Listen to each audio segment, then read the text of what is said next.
बिस्मिल्लाहिर्रहमानिर्रहीम। Welcome to the lecture number 5 of CAF 7 company law. Last class में हमने आपको कुछ होमवर्क दिए थे लेक्चर नंबर 4 के। मैं उम्मीद करता हूँ कि सारे हाजरीन और गायबीन ने वो होमवर्क अटैम्प्ट कर लिया होगा। क्या मेरी उम्मीद सही है? हाँ पक्का? अरहाद नहीं? क्यों भाई, एक दिन का गैप ही मिला था तो अब क्यों नहीं किया?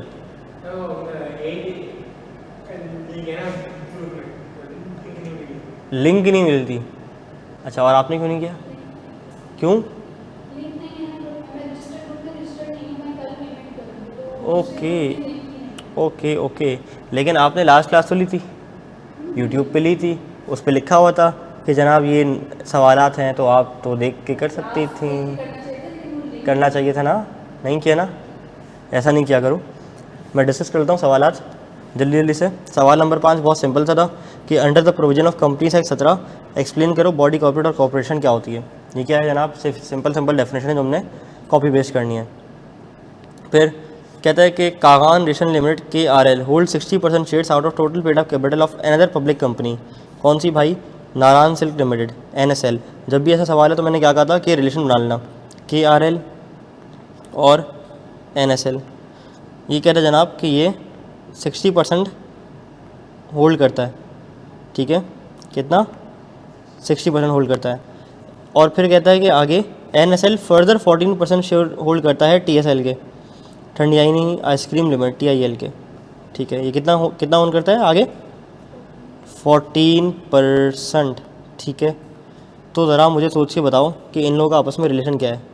आगे क्या बोल रहा है कि 14% तो शेयर होल्ड करता ही करता है। कहता है कि NSL यानी कि ये जो NSL है, NSL also enter into agreement with other share holder of TIL कि वो 4 डायरेक्टर अपॉइंट करता है 7 डायरेक्टर्स में से, यानी कि मेजॉरिटी ऑफ द डायरेक्टर्स क्या करता है? अपॉइंट कर सकता है।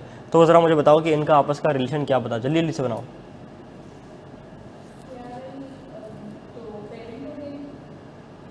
ठीक है, KRL पेरेंट हो गई और NSL क्या हो गई? सब्सिडरी हो गई। फिर आगे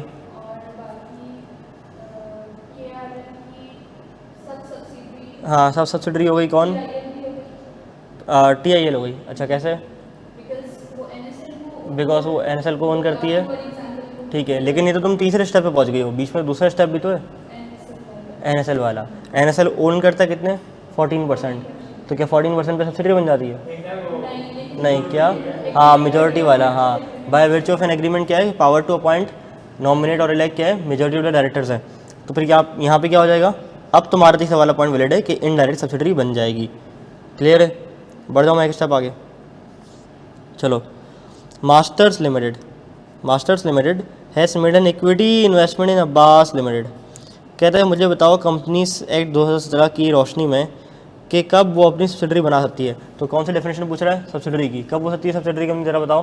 कि जब कंपोजिशन ऑफ द बोर्ड को कंट्रोल किया जाए, ठीक है? Power to appoint, remove majority of the directors, या more than one of its voting securities में आप क्या कर दो? इन्वेस्ट कर दो। चलो, सवाल नंबर 9 ये हो गया हमारा। कहता है कि suppose that a company has issued 1 million shares the face value of 10 रुपये each and ₹7.5 of the face value have been subscribe by the shareholders. क्या लग रहा है? कौन सा केस लग रहा है? पार्टी पेड वाला कॉन्सेप्ट नहीं लग रहा है? लग रहा है ना कि 10 रुपये था और 7.5 शेयर होल्डर ने जमा करा दिया, कितना बचा? ₹2.5 पर शेयर। ये क्या है? अनपेड। कहता है if the companies goes into liquidation, क्या लायबिलिटी होगी एग्जिस्टिंग शेयर होल्डर की? अनपेड अमाउंट की होगी ₹2.5 पर शेयर और 1 मिलियन शेयर्स। ज़रा निकालो कितना बनता है, बताओ छेती 2.5 मिलियन। यार इतनी तो मैथ्स आनी चाहिए कि दिमाग से कर लो, ठीक है? चलो जी, बढ़ जाए हम एक स्टेप आगे। ऑनलाइन वालों क्लियर है? चलो जी, रेजोल्यूशन तो पढ़ा दी थी आप लोगों को, ठीक है? मेंबर की डेफिनेशन पढ़ाई थी, फिर कुछ प्रैक्टिस क्वेश्चन हमने डिस्कस किए थे, मेंबर है या नहीं है, शेयर होल्डर है या नहीं है। और उसके बाद मैंने कहा था कि एक बड़ा इंटरेस्टिंग सा टॉपिक आने वाला है, एसोसिएशन नॉट फॉर प्रॉफिट। कोशिश करेंगे कि अगर हमें चीज़ें जल्दी समझ आती हैं तो हम इस क्लास में इसको एक अच्छे एक्सटेंट तक ले जाएँ, नहीं तो अगर नहीं समझ आएंगी तो हम स्लोली एंड ग्रेजुअली क्या करेंगे? इसको डिस्कस करेंगे। क्या होती है एसोसिएशन नॉट फॉर प्रॉफिट? अरहाद मेरे भाई बताओ।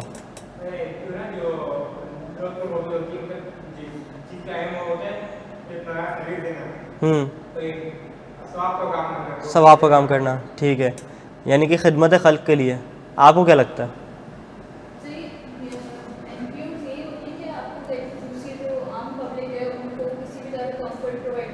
ठीक है, मतलब क्या कंफर्टर प्रोवाइड करते हैं ओढ़ने के लिए? तो फिर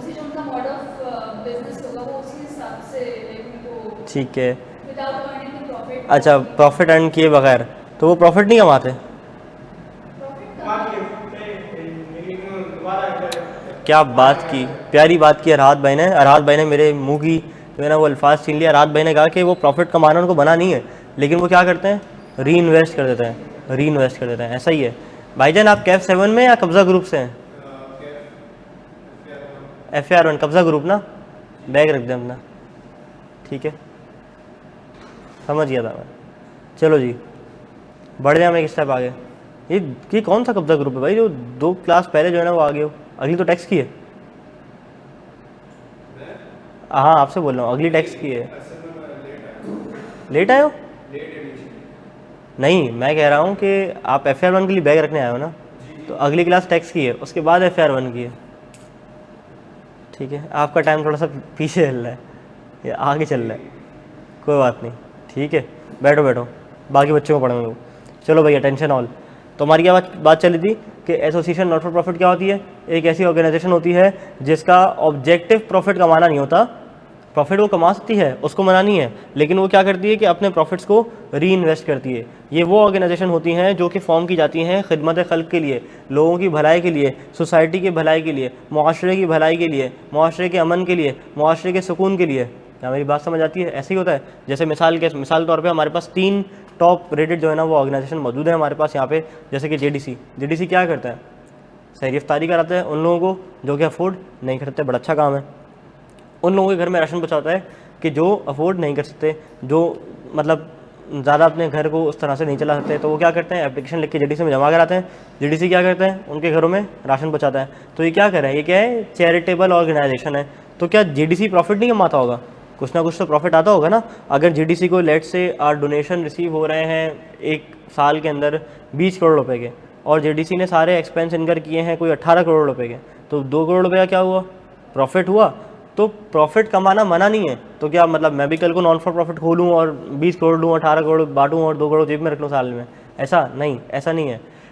JDC क्या करती है कि अपना जो प्रॉफिट कमाया भी है इन केस, तो वो क्या करेगी, उसको री इन्वेस्ट करेगी अपने बिजनेस के अंदर, उसको घर लेके नहीं जाएगी। हमने लेक्चर नंबर 1 में बात की थी कि आउट ऑफ प्रॉफिट वो हिस्सा जो मालिकान अपने घर ले जाएं उसे हम कहते हैं क्या, डिविडेंड। तो क्या JDC डिविडेंड घर लेके जा सकती है? ज़फ़र अब्बास साहब लेके जा सकते हैं डिविडेंड घर पे? नहीं। नंबर 2, सैलानी क्या कर रहा है? सैलानी भी यही काम कर रहा है। आप देखोगे जगह जगह सैलानी के दस्तरखान लगे होंगे। जो लोग रोड पे रहते हैं, जिनके पास अपने घर नहीं है, जो किसी भी XYZ रीज़न की वजह से रिक्शा चला रहे हैं, ट्रक चला रहे हैं, गाड़ियाँ चला रहे हैं, जिनके पास खाने को घर पे नहीं है, तो वो क्या कर, सैलानी के दस्तरखान पे आएंगे, खाना खाएंगे इज़्ज़त के साथ, एहतराम के साथ। जो एक अच्छे लोग खाना खाते हैं वही वो लोग खाना खाते हैं, ठीक है। कोई जो है ना इनइक्वलिटी नहीं है, वो खाना खाते हैं, अपने घर चले आते हैं। इसके अलावा भी सैलानी 10 अच्छे काम करता है। जैसे कि JDC ने IT सिटी खोला हुआ है, वैसे सैलानी ने क्या किया हुआ है, 10 जगह IT प्रोग्राम्स खोले हुए हैं, फ्री कोर्सेज करवाता है, ठीक है, प्रोग्रामिंग लैंग्वेज सिखाता है। ये सब क्या है, ये for the welfare of the society है ना, सोसाइटी की भलाई के लिए, अपना फलाह कामरानी के लिए, कि हमारी सोसाइटी किसी परवान चढ़ जाए। ईदी फाउंडेशन नाम से ही काफ़ी है, नाम ही काफ़ी है ना ईदी का। तो ईदी की हमने सबसे ज़्यादा क्या देखी है रोड पे, एम्बुलेंसेस। वो क्या है कि अगर कोई किसी का एक्सीडेंट हो जाए, कोई कैजुअलिटी हो जाए, तो सबसे पहले ईदी क्या करती है, आके ईदी सबसे पहले जाती है और क्या करती है, अपनी एम्बुलेंस भेजती है और फौरी जाए वक़ुआ पे पहुंच जाती है। यही करती है ना ईदी, यही काम है ईदी का। ऐसा ही है। हमारा ना एयर प्ले हो गया डिस्कनेक्ट, इसको हम करते हैं रिकनेक्ट, क्योंकि ये हमारा यहाँ से डिस्कनेक्ट हो गया शायद। हॉटस्पॉट, वेयर आर यू, ये रहा, एक सेकेंड।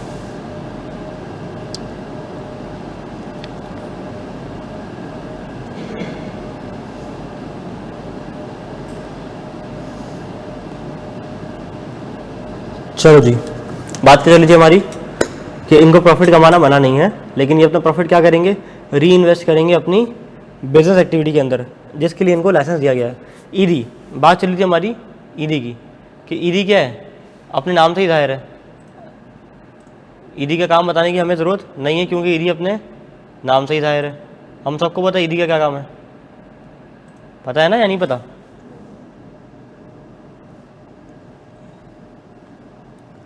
ये हमारा अगर ए पावर मिरर थोड़ी सी मस्ती करना बंद करे ना तो हम डिस्कशन कर लें सही से आपसे। चलो भाई, माशाल्लाह अल्हम्दुलिल्लाह। ईडी क्या करती है, जैव को पे अपनी एम्बुलेंसेस पहुंचा देती है।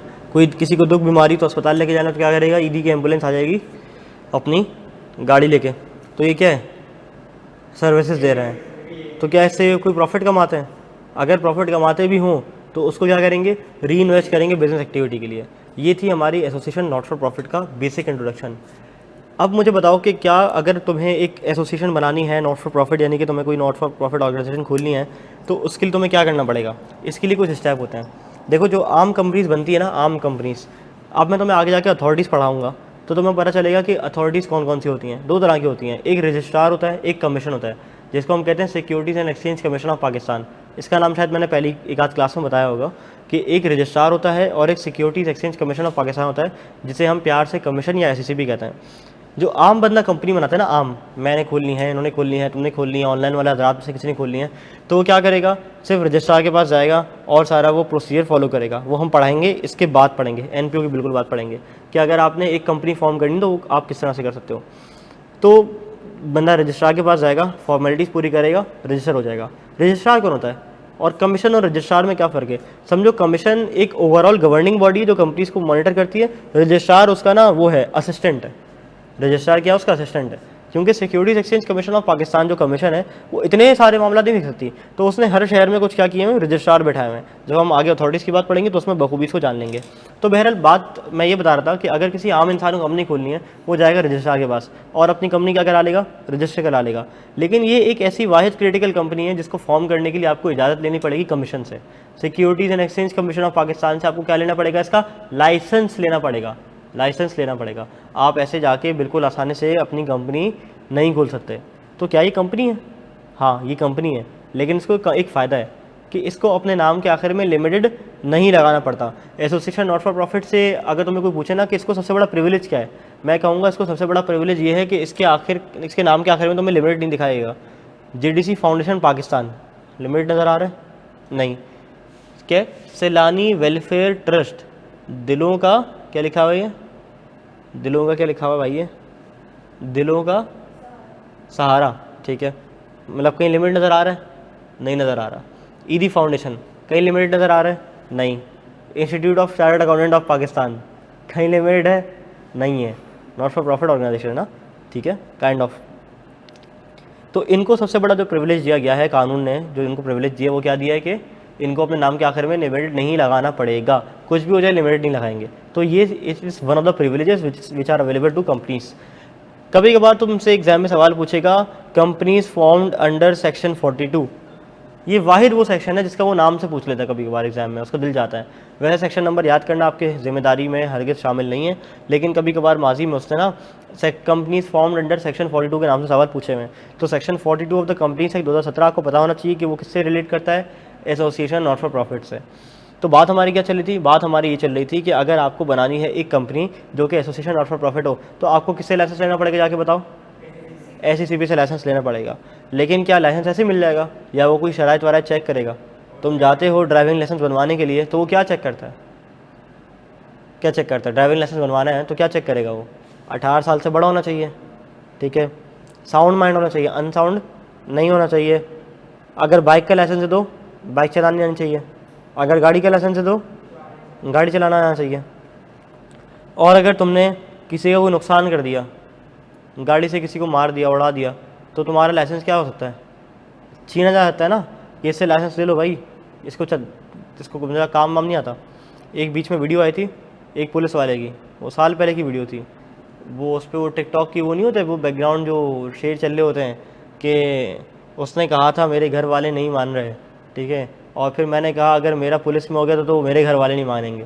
तो वो जो है वो एक पुलिस वाले ने ना वो गन निकाल के ना यूँ लोड करके ऐसे ऐसे करके ना वो टिकटॉक बना रहा था थाने के अंदर। तो वो वीडियो बड़ी वायरल हो गई।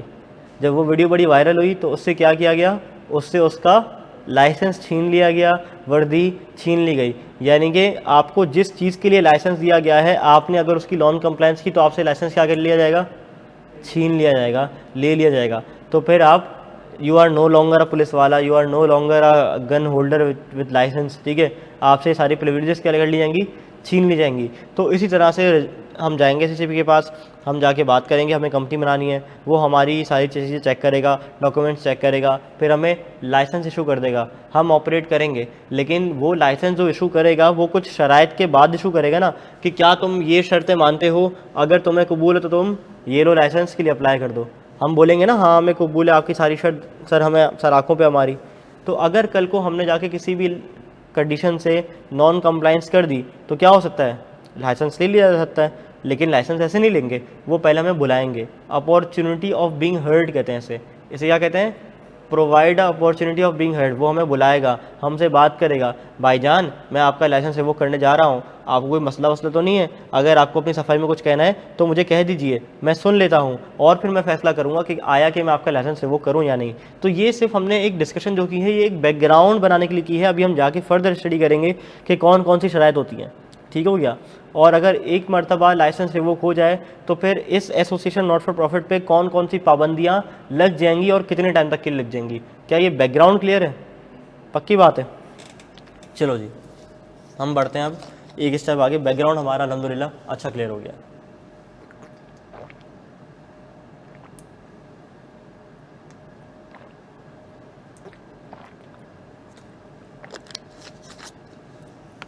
चलो जी, एसोसिएशन नॉट फॉर प्रॉफिट, एक बात बताओ, ये एज अ कंपनी रजिस्टर क्यों करवा रहा है? यानी कि कोई भी बंदा एज अ कंपनी क्यों रजिस्टर करवाता है? ताकि उसको लिमिटेड लायबिलिटी की प्रोटेक्शन मिल जाए। पार्टनरशिप बिजनेस भी तो चल सकता था, सोल ट्रेडिंग भी तो चल सकता था, लेकिन कंपनी क्यों रजिस्टर करवाई?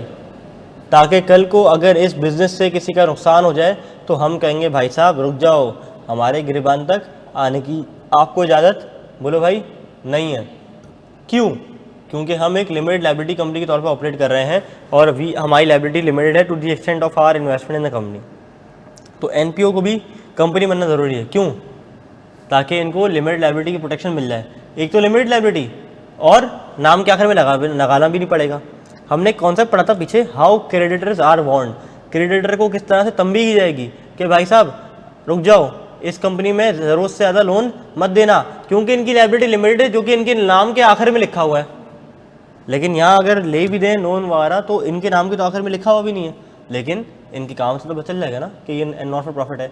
तो ये एक वाहिद ऐसी कंपनी है जिसको प्रिविलेज दिया गया है कि आप कंपनी के तौर पे रजिस्टर करवाओ, आपको लिमिटेड लायबिलिटी की प्रोटेक्शन भी देंगे और लफ्ज़ लिमिटेड लगाना भी नहीं पड़ेगा। क्यों? क्योंकि आप एक बड़ा नफीस काम कर रहे हो। क्या बात समझ आती है?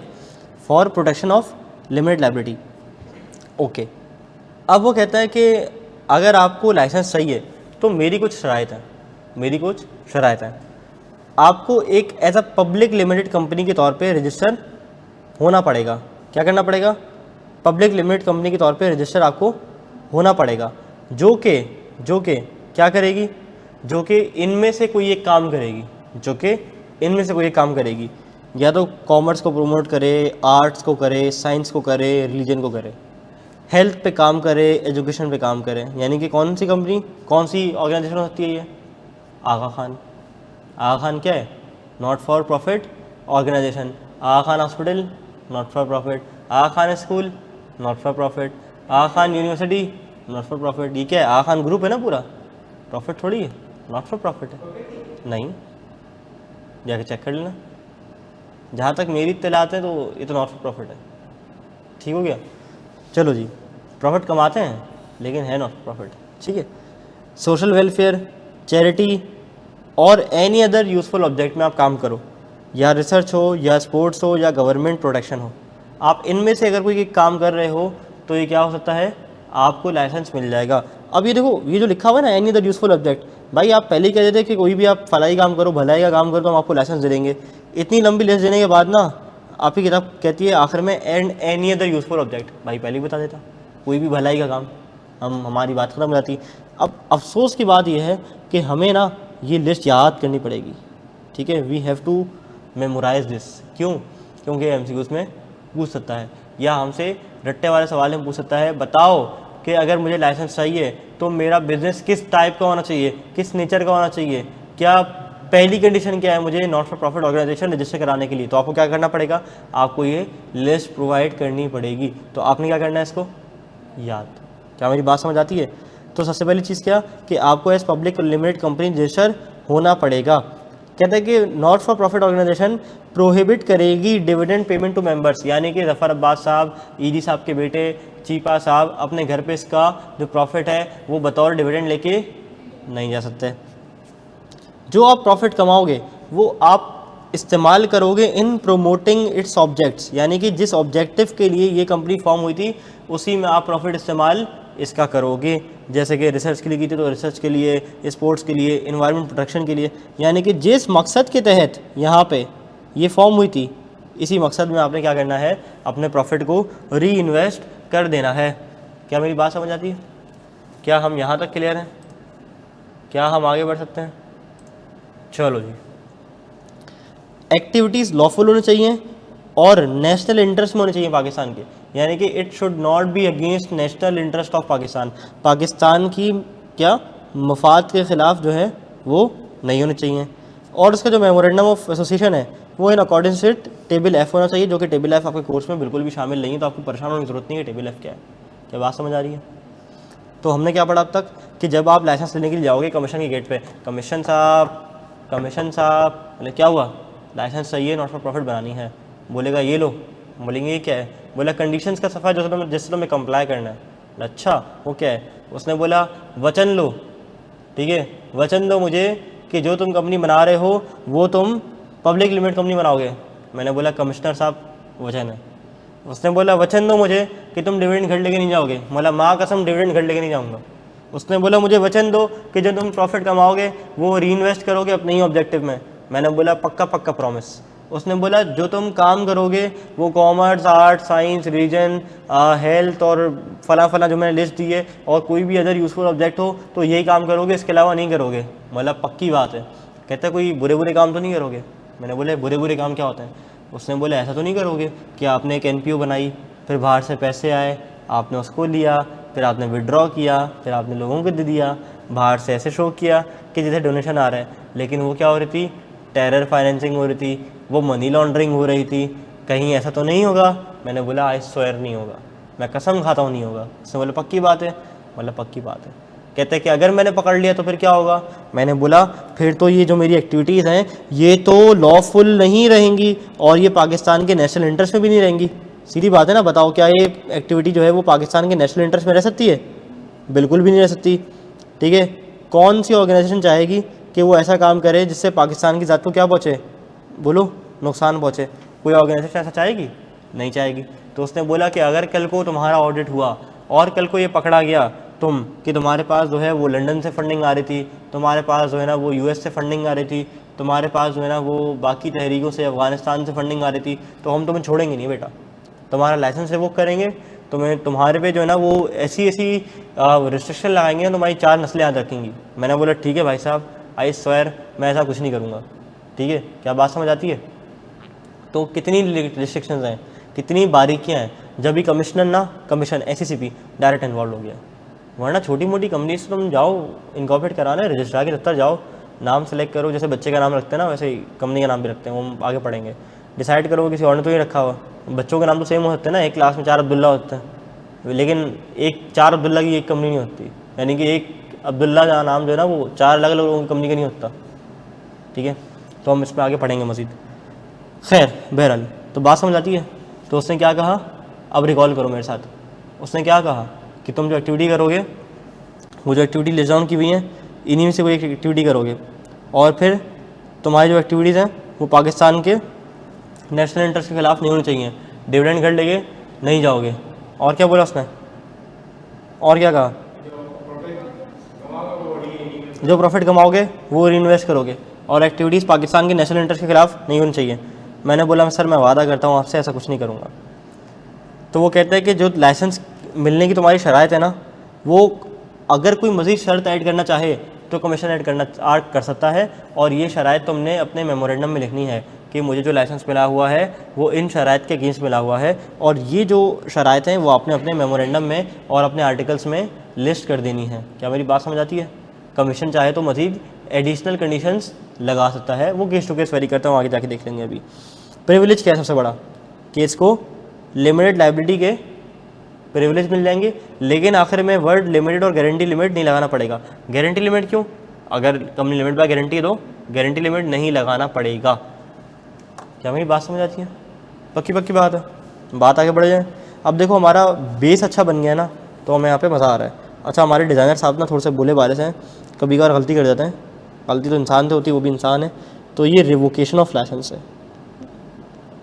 मैंने पूरी मुमकिन कोशिश की कि अपनी बदसूरत राइटिंग ना तुम लोगों के सामने नहीं लाऊं, लेकिन वो कभी कभार आई जाती है। ठीक है, रिवोकेशन ऑफ लाइसेंस। अब रिवोकेशन ऑफ लाइसेंस क्या है? तुम लोग मुझे ज़्यादा अच्छा पढ़ा सकते हो अब तो, कि अगर वायलेशन हुई तो लाइसेंस रिवोक कर लिया जाएगा। तो क्या हमारे लिए जानना ज़रूरी नहीं है कि वो कौन कौन सी सूरत हाल है जब एक एसोसिएशन नॉट फॉर प्रॉफिट का लाइसेंस रिवोक किया जा सकता है? नंबर 1, उसने कोई रूल या कंडीशंस फॉलो नहीं की होंगी। नंबर 2, उसने किसी रिक्वायरमेंट को पूरा नहीं किया होगा।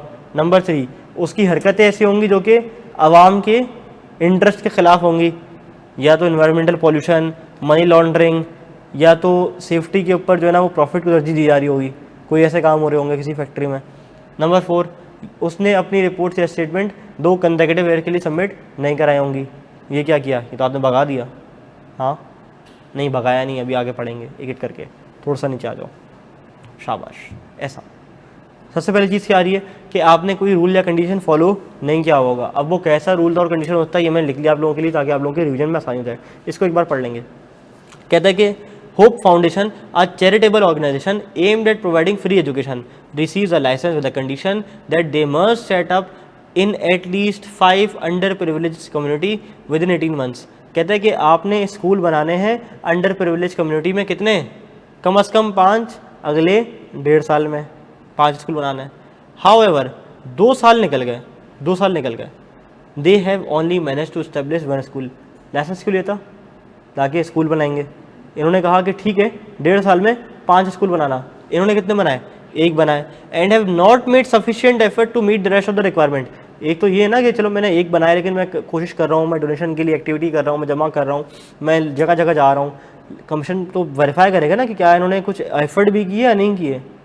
तो उन्होंने एफर्ट भी नहीं की। ठीक है, इमरान खान ने कहा था ना कि एक तो पढ़े लिखे नहीं है, ऊपर से कोशिश भी नहीं करते।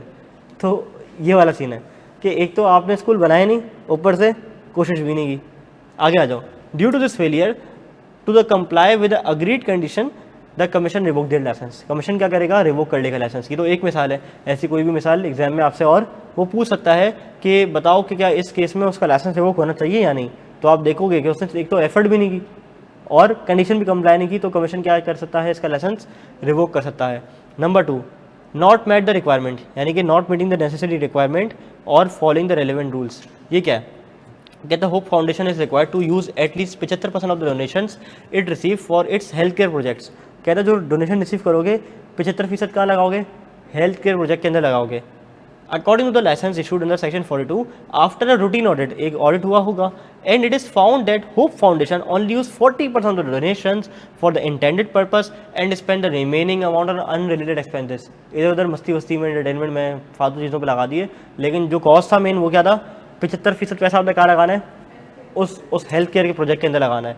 लेकिन उसने रिक्वायरमेंट मीट नहीं की, तो क्या कमिश्नर का लाइसेंस रिवोक कर सकता है? बिल्कुल कर सकता है। Number 3, action prejudicial to public interest. अब इसके अंदर मैंने 3 मिसालें ऑलरेडी लगा दी ऊपर। इन्वायरमेंटल पॉल्यूशन होता है, मनी लॉन्ड्रिंग होती है, प्रॉफिट को तरजीह देना ना देना किसके ऊपर? सेफ्टी के ऊपर।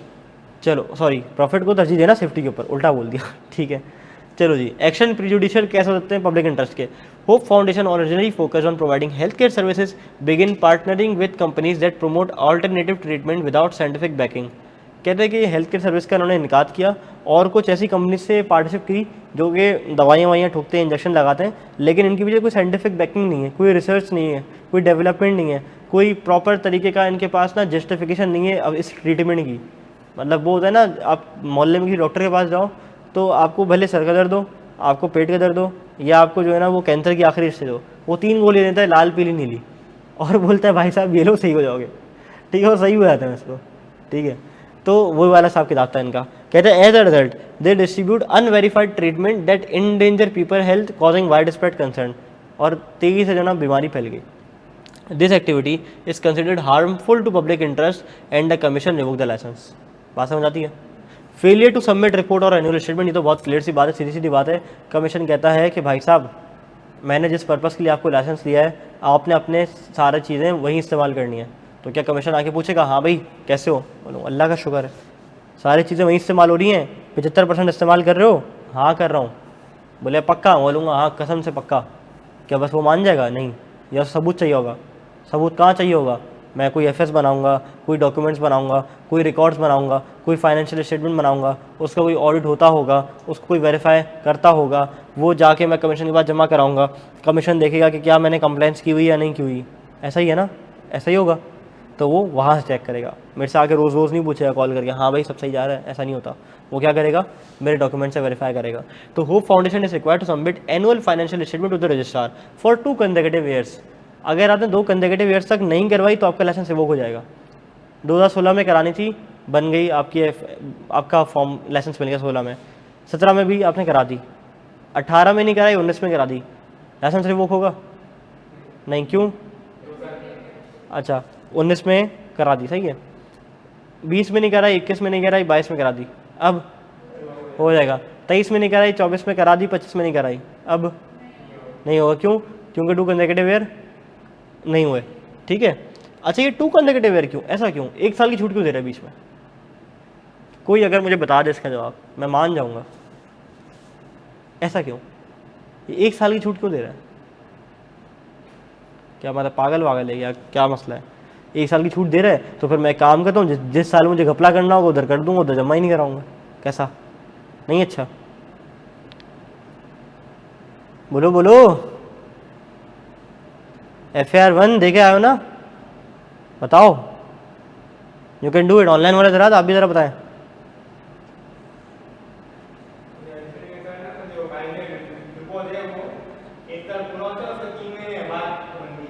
नहीं नहीं नहीं 1 साल पूरा होता, लेकिन 3 साल बाद बनती तो 2 साल क्या लोग उसमें।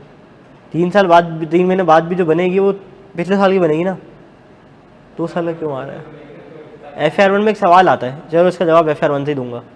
FAR 1 में एक सवाल आता है, उसमें वो आपको मल्टीपल स्टैंडर्ड के सवाल पूछता है, ठीक है, और वो आपसे कहता है कि प्रिपेयर द रेलेवेंट स्ट्रैक्ट्स। आगे ब्रैकेट में लिखता है क्या?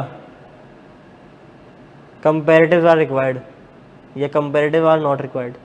उसका क्या मतलब होता है? कंपेरेटिव फिगर्स आ रही होती हैं, तो जब आप एफएस जमा कराओगे, 17-16 के कराए, 17 के नहीं कराए, ठीक है, 18 के कराए, 18 में कंपेरेटिव क्या होगा? 19 होगा। फ्यूचर मैं भी कंपनी खोलूंगा, उसमें मेरा कंपेरेटिव आएगा, 1 साल आएगा, मुझे पता चलेगा कि मैं फ्यूचर में क्या करने वाला हूँ। अरहाद भाई यार अल्लाह को मानो यार, ठीक है। तो बताओ दोबारा से, 16 में जमा करा दी, 17 में नहीं कराई, 18 में करा दी, अब 18 में कंपेरेटिव क्या होगा? 17, तो आ जाएगा। तो भले नाम भी लिखता फॉर 2 कंसेक्यूटिव ईयर्स, टेंशन नहीं थी, लेकिन चलो रिलीफ मिल गया, 1 साल जमा ना भी कराई, भूल गए होंगे, टेंशन बहुत है, मालिक भूल गए होंगे। तो अगर टेंशन मालिक बहुत है, भूल गए होंगे, तो 1 साल की छूट दे दी हमने इनको, ठीक है। चलो जी, अगर उन्होंने रिपोर्ट सबमिट नहीं कराई डिस्पाइट द मल्टीपल रिमाइंडर्स, तो क्या होगा? Lack of transparency and failure to comply with the requirement, इनका लाइसेंस छीन लिया जाएगा। बोलेंगे बेटा लाओ लाइसेंस वापस करो, ठीक है। हार्मिंग पाकिस्तान इंटरेस्ट, सोवेरिनिटी और national security, Hope Foundation receive foreign funding from group that have been flagged for promoting political instability in the region. The organisation start supporting events and movement that could politically harm Pakistan diplomatic relationship with neighbouring countries. उनको ऐसे fund आना शुरू हुआ बाहर से, हाँ, और इन्होंने ऐसी पॉलिटिकल जो है ना जमातों का साथ देना शुरू कर दिया जिनसे इनके नेबर से इनके ताल्लुकात बिगड़ गए। नेबर में कौन है? बांग्लादेश है और इंडिया है। नेबर नहीं है, ईस्ट पाकिस्तान नहीं है। अच्छा मेरी ज्योग्राफी थोड़ी सी ख़राब है, ठीक है। इंडिया है ना नेबरिंग कंट्री में, और अफ़गानिस्तान है, ईरान है, अफ़गानिस्तान है, चाइना है और इंडिया है। तो बांग्लादेश किधर गया? अच्छा तो पड़ोसी नहीं हुए। अच्छा नेबरिंग में तुम क्या देखते हो? यहाँ से दाएं बाएं ऊपर नीचे, ऐसा ऐसा पक्का? अच्छा तो बांग्लादेश का है इंडिया के बराबर में।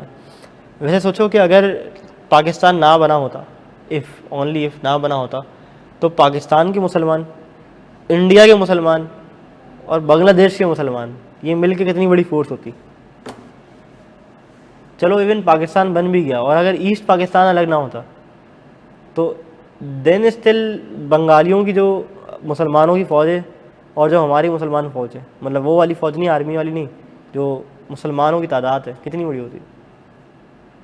लेकिन चलो अच्छी बात है, उनका बनना उनके हक़ में बेहतर था। कम से कम उनके अंदर जो है वो इतनी जुर्रत है कि वो अपने हक़ के लिए निकल सकते हैं। कुछ करके तो दिखाया, ठीक है। हम क्या कर सकते हैं, हम सिर्फ अपने घर से निकल सकते हैं ड्रीम बाज़ार जाने के लिए। ड्रीम बाज़ार जाके माल लूटेंगे, वो उनकी दुनिया की सबसे बड़ी अचीवमेंट है पाकिस्तानियों की, ठीक है। और इनसे कुछ नहीं होने वाला, अपने हक़ के लिए नहीं निकलते। खैर बहरहाल आ जाओ आगे। हार्मिंग पाकिस्तान इंटरेस्ट पढ़ा दिया, हो गया, डन है। क्या हम आगे बढ़ जाएँ? चलो जी, ये रेजोल्यूशन फिर से आ गया हमारे पास, ये रिवोकेशन है। हम इसको जो है अगेन काट पीट के ना ठीक कर देते हैं थोड़ा सा। ये समझ आ रही है? एसोसिएटेड नॉट फॉर प्रॉफिट, आसान सा टॉपिक, कुछ मुश्किल नहीं है। बताओ, कुछ मुश्किल लग रहा है तो बताओ। हाँ मुश्किल है? आसान है यार, इजी पीजी लेमन स्क्वीजी। चलो जी, कहते हैं कि अगर इनकी एक्टिविटीज़ पाकिस्तान के इंटरेस्ट के खिलाफ हुई तो लाइसेंस रिवोक कर लिया जाएगा। अगर इनके मेम्बरान की तादाद दिल हो गई, ये दिल क्या है? ये दिल क्या है? ये वो दिल बना हुआ है ना, वो जो बचपन में बेचते थे दिल बना के, ठीक है। ये लेस देन 3 है क्या? डायरेक्टर को जेल होगी? नहीं, मैंने कहा ये नंबर ऑफ मेंबर्स दिल क्यों है भाई? ये लेस देन 3 है, दिल नहीं है, कि तुम दिल समझ बैठो उसको, ठीक है। अगर इसके number of members less than 3 हो गए तो इसका लाइसेंस रिवोक कर लिया जाएगा। वो कहता है कि कम से कम तादाद जो है वो मेम्बरान की कितनी होनी चाहिए? एनपीओ के 3 होने चाहिए। 3 से नीचे निकले तो लाइसेंस ले लेंगे। इल्लीगल या फ्रॉडुलेंट एक्टिविटी इन्वॉल्व हुए तो लाइसेंस ले लेंगे। अगर आपने रिकॉर्ड मेंटेन नहीं किए, एक तो रिकॉर्ड मेंटेन का होता है अपनी कंपनी के रिकॉर्ड मेंटेन नहीं किया है, दूसरा होता है कि अपने जो इसको चलाने वाले हैं उनकी एक्यूरेट फाइनेंशियल रिकॉर्ड अवेलेबल नहीं है। कमीशन जनाब पूछता है कि जनाब जीडीसी को कौन चलाता है? बोलता है जफर अब्बास साहब चलाते हैं। अब बोलते हैं भाई जफर अब्बास साहब के रिकॉर्ड तो दिखाओ, ये कौन है, ये क्या करते हैं, इनके पास पैसे कहाँ से आते हैं। ऐसा तो नहीं कि बिजनेस से पैसे लेने के चक्कर में कैश किसी से लिया, अपना खुद का जो है ना वो कारोबार चला लिया या कोई पर्सनल बेनिफिट ले लिया इससे। तो अगर जो बंदा, मैं किसी को मतलब वो नहीं बोला, अपनी मिसाल भी देता हूँ, किसी भी मिसाल दे सकता हूँ कि अगर सर अहमद एक एनपीओ चला रहा है, यार तो ये नहीं है, एनपीओ नहीं है, लेकिन अगर सर अहमद एक एनपीओ चलाते हैं और उनको कहा जाता है कि जनाब कि आप अपने रिकॉर्ड्स प्रोवाइड करो, और वो कहते हैं नहीं मैं अपने रिकॉर्ड्स प्रोवाइड नहीं करूँगा, तो क्या कमीशन ये नहीं कहेगा कि इनके तो अपने ही ऑनेस्ट फाइनेंशियल रिकॉर्ड्स अवेलेबल नहीं है, तो इनकी जो ऑर्गेनाइजेशन है उनका लाइसेंस भी रिवोक कर लिया जाएगा? क्या मेरी बात समझ आती है? चलो जी, हम बढ़ते हैं एक स्टेप आगे। रिवोकेशन नहीं है, कसम से नहीं है, रेजोल्यूशन नहीं है, रिवोकेशन है। अच्छा, मुझे रिव्यू करने को देता है बेचारा, इसमें उसका कसूर नहीं है। मैं ऊपर से देखता हूँ, बोलता हूँ हाँ भाई VIP सही है, वो सही नहीं कराया। अब अगले बैच में इस PDF को देख के चीज़ सही कराऊंगा। कहता है कि लाइसेंस रिवोक हो जाएगा अगर आप रॉन्गफुल एक्ट में, फ्रॉडुलेंट एक्ट में पकड़े गए, फंडिंग टेररिज्म, मनी लॉन्ड्रिंग में पकड़े गए, अगर आपके जो लीडर्स हैं वो खुद ऑनेस्ट नहीं है, वो खुद ईमानदार से काम नहीं कर रहे, रूल एंड रेगुलेशन को फॉलो नहीं कर रहे, तो भी ले लिया जाएगा। या कमीशन को लगता है कि जस्ट एंड इक्विटेबल, कोई भी और रीज़न अगर कमीशन को समझ आया लाइसेंस रिवोक करने का, तो वो क्या कर सकता है, आपका लाइसेंस बोलो भाई रिवोक कर सकता है। लेकिन कहता है रिवोकेशन से पहले कमीशन क्या करेगा, आपको देगा रिटन नोटिस और प्रोवाइड करेगा अपॉर्चुनिटी ऑफ बीइंग हर्ड। वो आपको बुलाएगा अपने दफ्तर में कि जनाब अब्दुल सत्तार साहब, आपका लाइसेंस रिवोक हो रहा है, अगर आपको लगता है कि नहीं होना चाहिए तो कल सुबह 9:30 बजे मेरे दफ्तर में आ जाओ, बड़ी मुश्किलों से मैंने तुम्हारे लिए टाइम रखा है और ये अपॉर्चुनिटी बड़ी कम लोगों को मिलती है, ठीक है। तो वो क्या कहेगा कि अगर तुम ज़िंदगी में कुछ बड़ा करना चाहते हो और चाहते हो कि तुम्हारा लाइसेंस रिवोक ना कराऊँ, तो कल सुबह 9:30 बजे मेरे दफ्तर आ जाना, ठीक है। बड़ी मुश्किलों से मैंने तुम्हारे लिए ये टाइम लॉक किया है। क्या बात समझ आती है? तो वो क्या करेगा, लाइसेंस रिवोक कर लेगा डायरेक्ट? नहीं, पहले रिटन नोटिस देगा, उसके बाद बोलेगा आओ अपनी सफाई में कुछ वजाहतें बयान करो। अगर मैं अपनी सफाई में कुछ वजाहतें बयान करने में कामयाब हो गया कि नहीं कमीशन साहब आपको जो इन्फॉर्मेशन मिली है वो थोड़ी सी सही नहीं है, वो गलत है, वो फॉल्स इन्फॉर्मेशन है, मैं ऐसा वैसा नहीं हूँ, मेरा लाइसेंस रिवोक ना करो। अगर कमीशन सेटिस्फाई कर दिया मैंने उसको, अगर मैंने कमीशन को सेटिस्फाई कर दिया तो क्या होगा, लाइसेंस रिवोक नहीं होगा। लेकिन उसने रिटन नोटिस भी दिया और उसके बाद अपॉर्चुनिटी ऑफ बिंग हर्ड के लिए बुलाया और मैं नहीं गया, तो वो क्या समझेगा, ये बाबू साहब दाल में कुछ काला है, इनका लाइसेंस कर लेते हैं हम रिवोक। क्या मेरी बात समझ आ रही है? पक्की पक्की बात समझ आ रही है? चलो जी, आप पीछे हटो ना। अच्छा अब क्या आ रहा है, ये आ रहा है। चलो 2-2 मिनट है तुम्हारे पास, पहले इस स्लाइड को पढ़ो, घुमा लो, सरसरी घुमा लो, 1-1 मिनट देख लो, अच्छे से देख लो। उसके बाद अगली स्लाइड, फिर अगली स्लाइड, फिर आगे बढ़ेंगे। मुझे नहीं देखो, मैं तो खूबसूरत नहीं हूँ, वो ज़्यादा अच्छी है।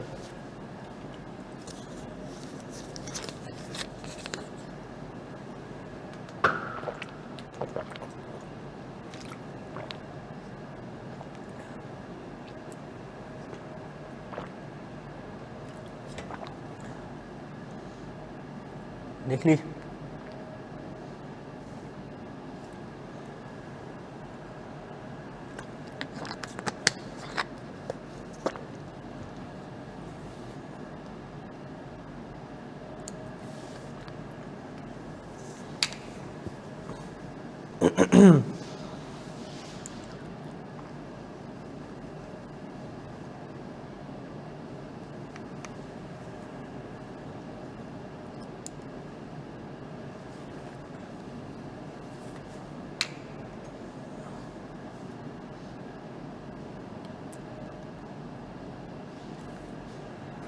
डन है, देख लिया?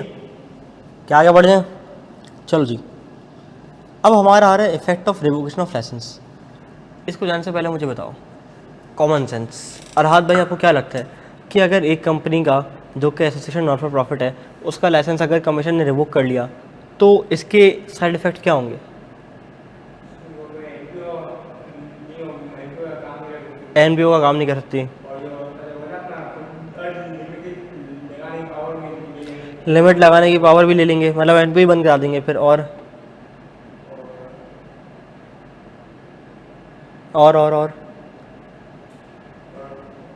क्या काम नहीं कर सकते अब वो?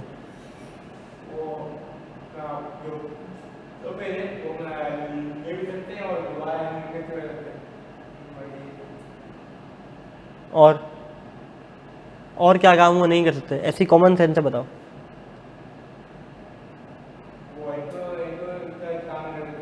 एनपी जो काम करते थे वो काम नहीं करते, आप बताएं।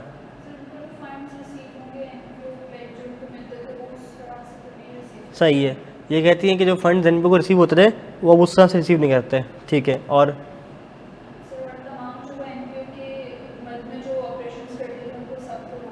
वो कहती है कि एनपीओ के मद में जो ऑपरेशन करते थे सबको रोकना पड़ेगा। और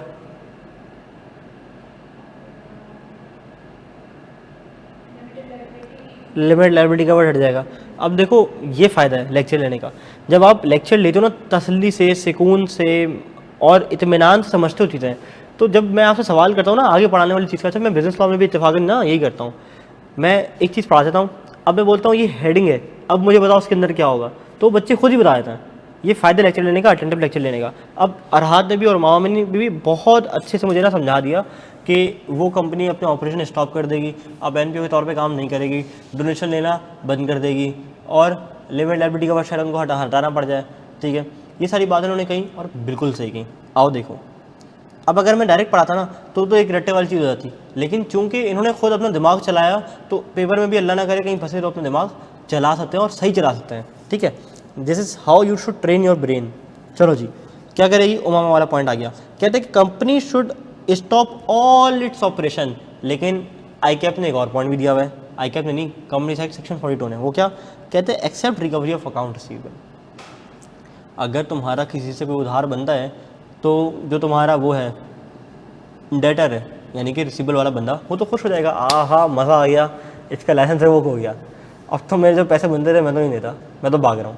तो वो कहता है नहीं, तुम भाग नहीं सकते, तुम्हारा जो उधार था इस एनपीओ को वो तुम्हें पे ऑफ करना पड़ेगा। वो कहता है कि stop all your operation except for the amount receivable. Donation भाई साहब आप नहीं ले सकते जगह जगह जाके, ना टेलीथॉन कर सकते हो, ना जगह जगह जा सकते हो कि हमें डोनेशन चाहिए।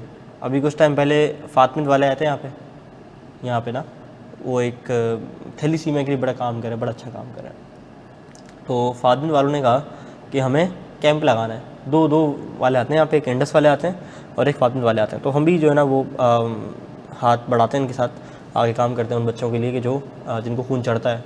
तो हमारे सारे स्टूडेंट जो भरे हुए आते हैं बैचेस में, तो वो जाके डोनेट कर देते हैं अपना ब्लड। तो अगर फातिमित फाउंडेशन वालों का लाइसेंस कैंसिल हो जाए, रिवोक हो जाए, तो वो क्या हमारे पास आ सकते हैं कि हमें कैंप लगाना है, हमें खून लेना है? कमीशन बोलेगा भाई खून किसके लिए ले रहे हो, अभी तो मैं खून चढ़ाता हूँ जरा, ठीक है, वो यही बोलेगा ना कि आओ मैं तुम्हें जो है ना खून चढ़ाओ। तो तुम खून किसी से भी नहीं ले सकते, यानी कि किसी भी किस्म का डोनेशन नहीं ले सकते। ये डोनेशन हर तरह का डोनेशन है, ये कैश डोनेशन भी है, ये नॉन कैश डोनेशन भी है, भले वो खून क्यों ना हो। Transfer assets after settlement of liability, कह रहे जो आपके एसेट्स पड़े हुए थे ना, वो आपने after settlement of your liabilities transfer कर देना है। एक आंखों का अस्पताल था, आंखों के अस्पताल का लाइसेंस रिवोक हो गया, आंखों के अस्पताल को कुछ पेमेंट्स करनी थी, वो उसने लायबिलिटी पे ऑफ कर दी। अब वो कहता है कि जो तुम्हारे आंखों के अस्पताल का सारा एसेट्स थे, सारा सामान था, क्या होंगे? बेड होंगे, तकिए होंगे, कुशन वगैरह होंगे, सोफ़े होंगे बैठने के लिए, टीवी लगा होता है ना, टीवी स्क्रीन्स होंगी, कैश काउंटर होगा, काउंटर के अंदर टेबल होंगी, सिस्टम होगा, पूरा आईटी सिस्टम होगा जिस पर हॉस्पिटल चल रहा होगा, रसीदें होती हैं, ठीक है। और क्या क्या होता है? वो बेड होते हैं वो वाले, अपना थोड़ा सा ना आँखों के इलाज कराने के लिए, इक्विपमेंट्स होंगे, सर्जरी लेकर इक्विपमेंट्स होंगे। तो वो कहता है कि अब चूँकि तुम्हारी आँखों की अस्पताल का लाइसेंस हमने कैंसिल कर लिया है, तो आपने क्या करना है? आपने अपनी लायबिलिटी पे ऑफ करने के बाद अपने सारे एसेट्स ट्रांसफ़र कर देने हैं to another MPO preferably having similar purpose. यहाँ लफ्ज़ है प्रेफरेबली का, लाजमी नहीं है, प्रेफरेबली। कोई ऐसी एनपीओ को ट्रांसफ़र कर दो जिसमें सिमिलर नेचर का बिजनेस हो। अब ये थोड़ी कि अगर आंखों का अस्पताल तो वो किसी खून देने वाले अस्पताल को जो है वो जाके ट्रांसफ़र कर दे, नहीं, प्रेफरेबल नहीं है ना, उनके काम का नहीं है। वो क्या करेंगे? आंखों के इलाज करने के वो सर्जरिकल इक्विपमेंट्स का।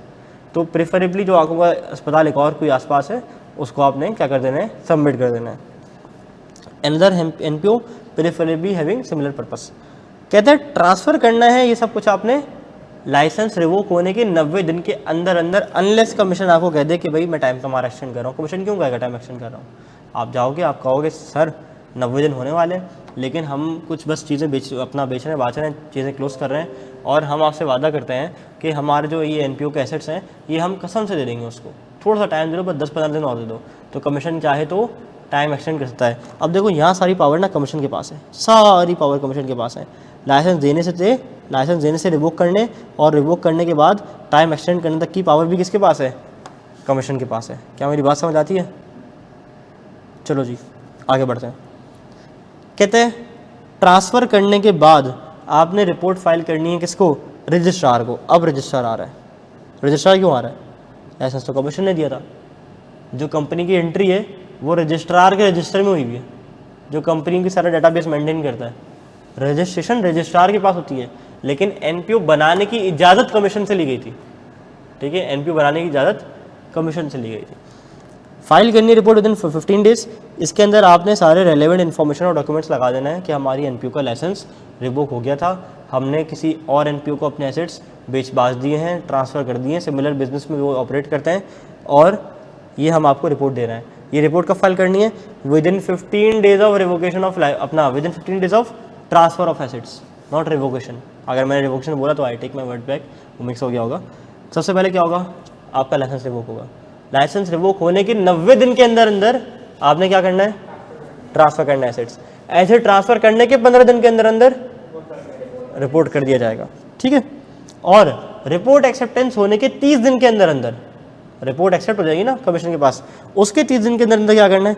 आपने voluntary winding up proceeding start कर देनी है। अगर कुछ सामान बचा है तो बस वॉलंटरी अपनी कंपनी को बाकी का सारा वाइंड अप करो। अगर आपके पास कोई सामान नहीं बचा, एसेट लायबिलिटी रिकवरी सब कुछ हो गई है, तो फिर जाके आप जो है ना वो बोर्ड ऑफ डायरेक्टर्स क्या करेंगे? ये वो वाला बोर्ड नहीं है, वाइट बोर्ड, ये बोर्ड ऑफ डायरेक्टर्स हैं। कहते हैं कि बोर्ड अप्लाई करेगा रजिस्ट्रार को कि साहब मेरे पास अब कोई एसेट और कोई लायबिलिटी नहीं बची है, आप मेरा नाम अपनी फहरिस्त में से क्रॉस कर दो, स्ट्राइक कर दो, निकाल दो। क्या बात समझ आती है? दुख भरी दास्तान समझ आई रिवोकेशन की? क्या कि रिवोकेशन के बाद अब वो एसोसिएशन नॉट फॉर प्रॉफिट किसी से भी डोनेशन नहीं ले सकती, ना कि इन कैश ना इन काइंड। स्टॉप कर देगी अपने सारे operation except recovery of account receivable. फिर ट्रांसफ़र कर देगी अपने assets after settlement of its liability to another MPO preferably having the same purpose. कहते हैं कि जब आपका लाइसेंस रिवोक हुआ तो आपने एसेट ट्रांसफ़र करने कितने दिन में, 90 डेज़ में। इस पे कैलकुलेशन पे एमसीक्यूज़ में पूछा गया है माजी में और दोबारा पूछा जा सकता है। एसेट ट्रांसफ़र होने के कितने दिन बाद रिपोर्ट करना है रजिस्ट्रार को, 15 दिन बाद। और रिपोर्ट एक्सेप्ट होने के कितने दिन के अंदर आपने जो है वो क्या करना है, फाइल करना है, 30 दिन के अंदर अंदर क्या करना है, रजिस्ट्रार को कहना है कि मेरा कोई एसेट लायबिलिटी नहीं है, मेरा नाम निकाल दो, या अगर कोई एसेट लायबिलिटी बचा है तो क्या करो, वॉलंटरी वाइंडिंग अप की तरफ चले जाओ। क्या मेरी बात समझ आती है? क्या हम यहाँ तक क्लियर है? चलो जी आगे आ जाओ। पाकिस्तानी हो गया ना, दिमाग बहुत तेज़ होता है, बहुत तेज़ होता है। वो हर चीज़ में चोर दरवाज़ा निकाल लेता है, हर चीज़ में चोर दरवाज़ा निकालता है। मेरी कंपनी थी एसोसिएटेड नॉट फॉर प्रॉफिट, आँखों का अस्पताल था, मेरा लाइसेंस रिवोक हो गया। ये मेरा दोस्त अरहाद भी जो है ना वो गुलशन से 6 किलोमीटर दूर जौहर के अंदर जो है ना अपना एक आँखों का अस्पताल चलाता है। मैंने कोई 2 नंबरी की और मेरा लाइसेंस क्या कर दिया, कमीशन ने रिवोक कर दिया। कमीशन ने बोला भाई साहब आपको अब इजाज़त नहीं है कि आप एनपीओ ऑपरेट करें, तो आपका लाइसेंस कैंसिल। मैंने बोला अच्छा। अब मैंने रिक्वायरमेंट पढ़ी, क्या है, अब तो मुझे सारे ऑपरेशन रोकने पड़ेंगे, डोनेशन मैं कलेक्ट नहीं कर सकता, ट्रांसफ़र करना पड़ेगा another NPO having similar purpose. मैंने कॉल किया, राहत मेरे दोस्त कैसे हो? उसने बोला क्या हुआ? मैंने बोला भाई भंड हो गया। कहता क्या हुआ भाई? मैंने बोला भाई साहब मेरा लाइसेंस रिवोक हो गया, अब तेरी हेल्प चाहिए। उसने बोला तो लाइसेंस रिवोक हो गया तो मैं कोई कमीशन में थोड़ी बैठा हूँ, मैं क्या करूँगा? मैंने बोला भाई एक लाइन लिखी हुई है कि transfer your asset to another MPO having similar purpose. यार एक काम करता हूँ, देख मेरा भाई मेरी बात सुन। कहता क्या? बोला यार मेरी गलती नहीं थी, तो दूसरे लोग थे ना वो इन्वॉल्व थे, मुझे तो पता ही था। अब इस चक्कर में तो मैं जो है ना वो बेरोज़गार हो गया हूँ, मेरे को कोई काम वाम शाम नहीं है अभी। तो एक काम करते हैं, मैं तेरे एनपीओ को जो है ना वो ऐसे ट्रांसफ़र करवाता हूँ, ठीक है, और मैं तेरे साथ आके बैठ जाता हूँ, हम दोनों मिलकर कोई अच्छा काम कर लेंगे। सैलरी वैली तो ड्रॉ कर सकते हैं ना लोग, सैलरी तो ड्रॉ कर सकते हैं, लेकिन डिविडेंड नहीं सकते। तो बस जो मुनासिब पैसे होंगे मेरे बन जाएंगे, सैलरी के तौर पे मैं काम कर लूँगा, मेरा घर चल जाएगा। रात ने बोला उधर भी टेंशन ही नहीं है, आ जाओ। ये क्या था? चोर दरवाज़ा। कानून ने इस चोर दरवाजे को बंद कर दिया। कैसे बंद किया? कानून ने ये कहा कानून ने कहा कि भाई साहब जब आपका एसेट क्या हो जाएंगे, ट्रांसफ़र हो जाएंगे, तो उसके बाद जिस कंपनी को आपने एसेट ट्रांसफ़र किए ना उधर आप 5 साल तक जाके नहीं बैठ सकते। जिस एनपीओ को आपने ट्रांसफ़र किए एसेट उधर आप 5 साल तक जाके ऑफिस होल्ड नहीं कर सकते। कहता है कि members and officers can not hold office including the family members up to 5 years from the date of asset transfer. कह रहे ना मेंबर, ना कि मेम्बरान के घर वाले उस जगह पे ऑफिस होल्ड अपना बोलो भाई नहीं कर सकते। क्या मेरी बात समझ आती है? चलो आखिरी चीज़ रह गई। अब जब हमने यहाँ पे अप्लाई किया था ना within 30 days of the report acceptance, या तो हमारे पास अगर कोई एसेट लायबिलिटी नहीं है तो हम क्या करेंगे, वाइंडिंग अप की प्रोसीडिंग स्टार्ट कर देंगे, और अगर हैं तो एसेट लायबिलिटी को हम क्या करेंगे, वाइंडिंग अप प्रोसीडिंग स्टार्ट कर देंगे। अगर नहीं है तो रजिस्ट्रार के पास अप्लाई कर देंगे। दोबारा रिपीट कर रहा हूँ, अगर कोई एसेट लायबिलिटी नहीं है तो रजिस्ट्रार के पास जाएंगे, बोलेंगे नाम काट दो। अगर कोई है तो क्या करेंगे, वाइंडिंग अप प्रोसीडिंग स्टार्ट कर देंगे। अगर हमने नहीं किया तो कमीशन क्या करेगा, कमीशन इसको भेज देगा, हाँ भाई कैसे हो, ये आ जाएगा शंटू क्या करेगा, शंटू बोलेगा भाई साहब मैं कमीशन की तरफ से आया हूँ, ठीक है, मुझे रिपोर्ट मिली कि आप जो है ना वो अच्छे काम नहीं कर रहे हो। मैंने बोला क्या नहीं कर रहे? बोला भाई साहब मुझे रिपोर्ट मिली है आप ना वाइंडिंग अप नहीं कर रहे हो। बोला अच्छा। कहता है हाँ वाइंडिंग अप करो बेटा, मैं आ गया हूँ, ठीक है, आज मैं तुम्हें बताता हूँ, रुक जा, तेरे सारे एसेट मैं बेचूंगा। नहीं बेच रहा ना खुद, अब आपका भाई बेचेगा। तो इसको कमीशन ने भेजा है, एडमिनिस्ट्रेटर। अच्छा ये पहले ना ये एडमिनिस्ट्रेटर बड़ा खड़ूस हुआ करता था, मैं तुम्हें दिखाता हूँ कैसा होता था। कैफ 7 कहाँ गया, चैप्टर 1 में मिलेगा, मैं तुम्हें दिखाता हूँ पहले कैसा होता था। पहले ना एडमिनिस्ट्रेटर कुछ ऐसा दिखता था मेरा, ठीक है, ये फुल डंडे वाला था। अभी मैंने एडमिनिस्ट्रेटर को ना थोड़ा सा चेंज कर दिया, अब मैंने इसको ना मासूम बच्चा ले आया हूँ, शंटू जिसको मैंने नाम दिया हुआ है।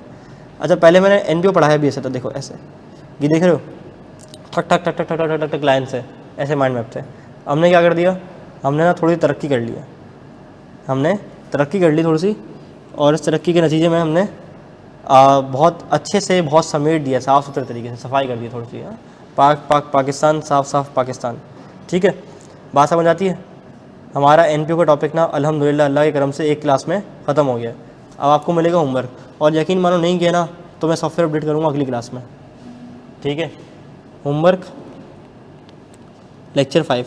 अच्छा, इसको पहले पढ़ना अच्छे से, इसकी समरी बनानी है, ख़ास और डेज़ की। सवालात हल करने के लिए एक टोटका दे रहा हूँ, डेज़ की समरी बना लेना। लाइसेंस रिवोक होगा, रिवोक होने के बाद सारी चीज़ें पाबंदी आयद हो जाएंगी।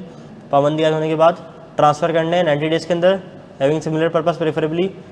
और फिर ट्रांसफ़र करने के बाद कितने दिन के अंदर अंदर? 15 दिन के अंदर अंदर रिपोर्ट करनी है। और रिपोर्ट एक्सेप्ट होने के 30 दिन बाद अंदर अंदर अगर कोई एसेट लायबिलिटी है तो फाइंड अप करना है, नहीं है तो फिर क्या करना है?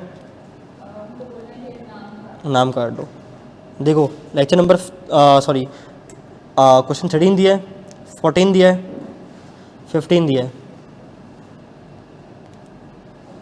बस सेक्शन भी कर लो। दे दूँ 4? दे दूँ 4 सवाल कर लोगे? पक्की बात है?